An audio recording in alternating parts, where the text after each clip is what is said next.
Good morning. Back to another telephone, and this one was made in East Germany a few years ago, and it looks like this model or this particular phone was sent to Russia, because there's a label being stuck on there. Don't ask me what it says. It's obviously in Russian, and that was stuck at the back. You've got another number here which was stuck on. So, you know, it's covered up the actual model, the model number of this phone. Let's turn him back so I can have a look at the innards.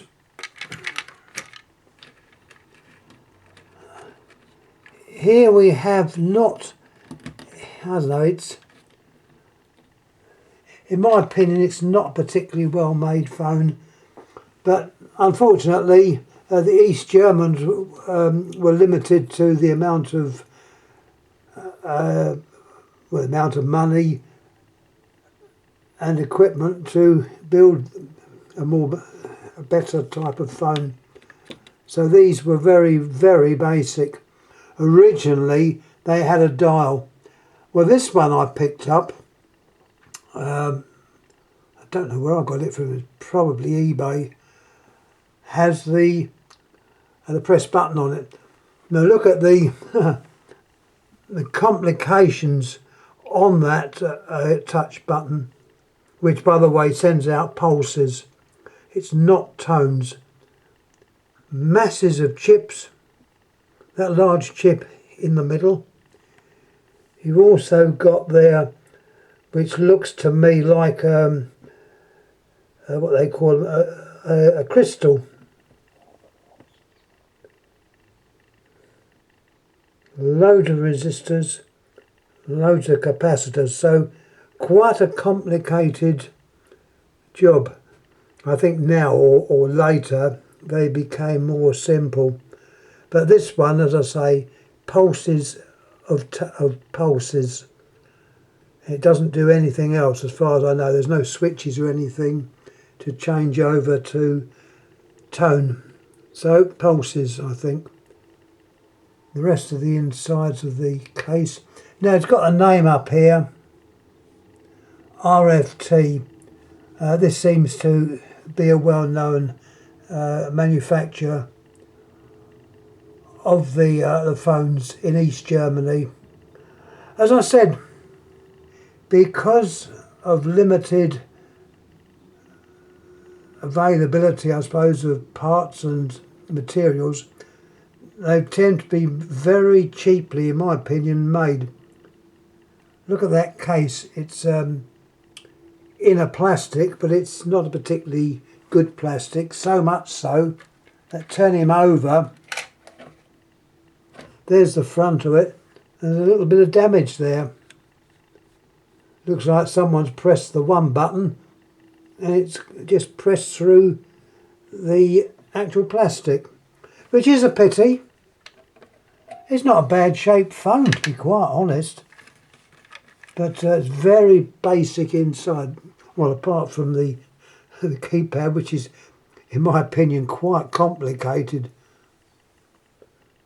And all the chips are numbered, which I suppose is nice.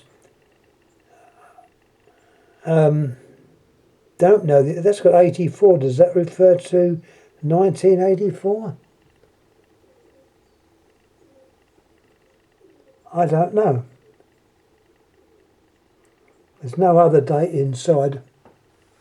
Anyway, having a look at the innards of the phone pod. Yes, very flimsy still. It works fairly well.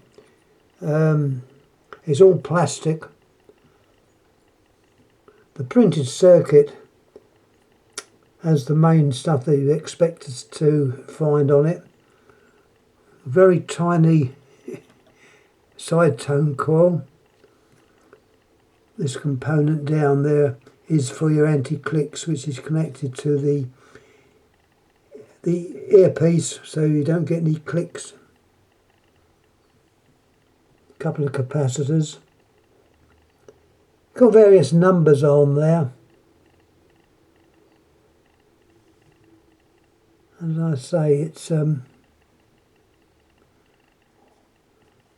else can I say? The bell itself. Actually, the bell sounds quite good when it goes off. It has a nice ting to it. Call it a ting. Very, I'd say again, very cheaply made bell. No frills or anything. It's just effective. It works. Under here is the little adjuster which you get from the underside to alter the sound of the bell. You've got your two gongs. Yeah, as I say, cheaply made because of the difficulty in getting good quality stuff. Nevertheless, it's an example of what they have done and what can be done. As I say, unfortunately, there's a little crack in the other side of the case. It hasn't affected anything, it still works. I'll put this back, show it looks like it's, although there's a picture of it. There's what it's like. You've got a typical carrying handle. The keypad is standard layout, pulse only. The star is used for sending out the last number.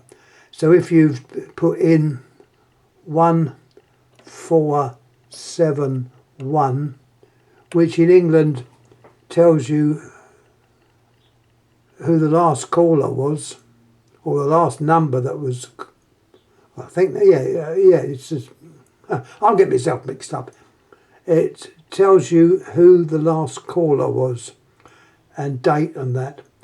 Well, if you put that in, you then clear down. The next time you use the phone, press this button and the information stored of the pulses, and it tells you what the last number was. The handset is very much of the American design, very similar to the American phones. I haven't taken the inserts out. They're there, once again, fairly cheaply made, but effective. They do the job. So all in all, I suppose these were relatively cheap. I don't know,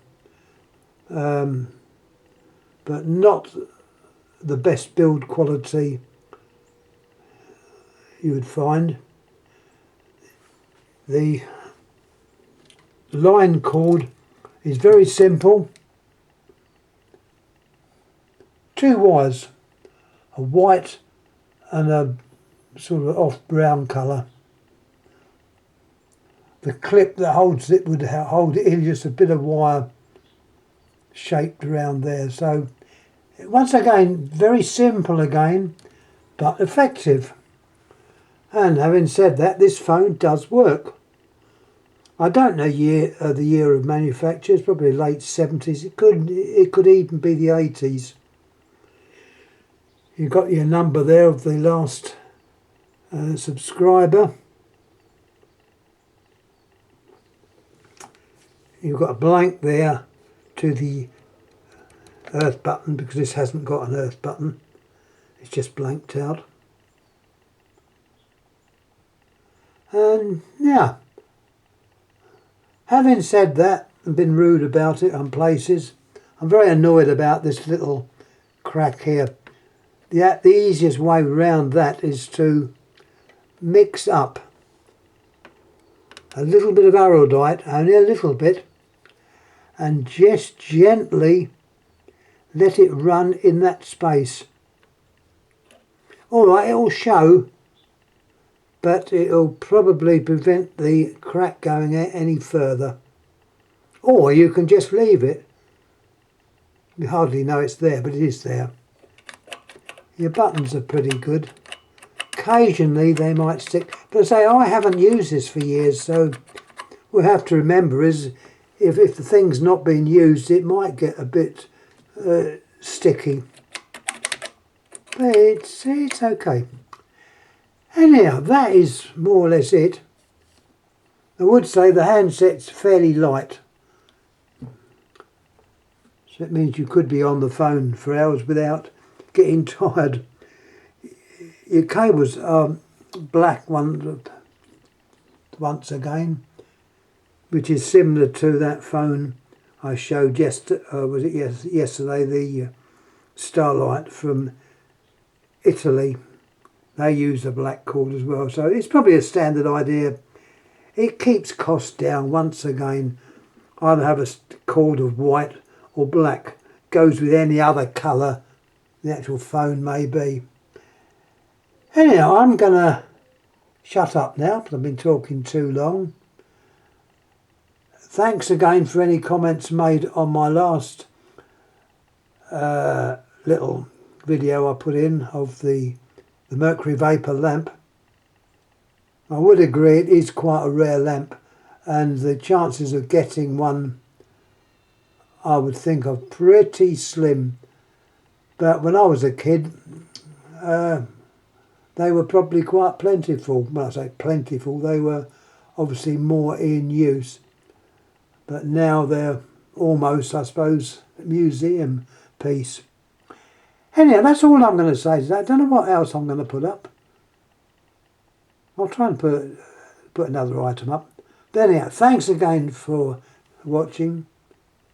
Any comments, obviously, make. And I'll try and get back to you. Thanks again. Thank you.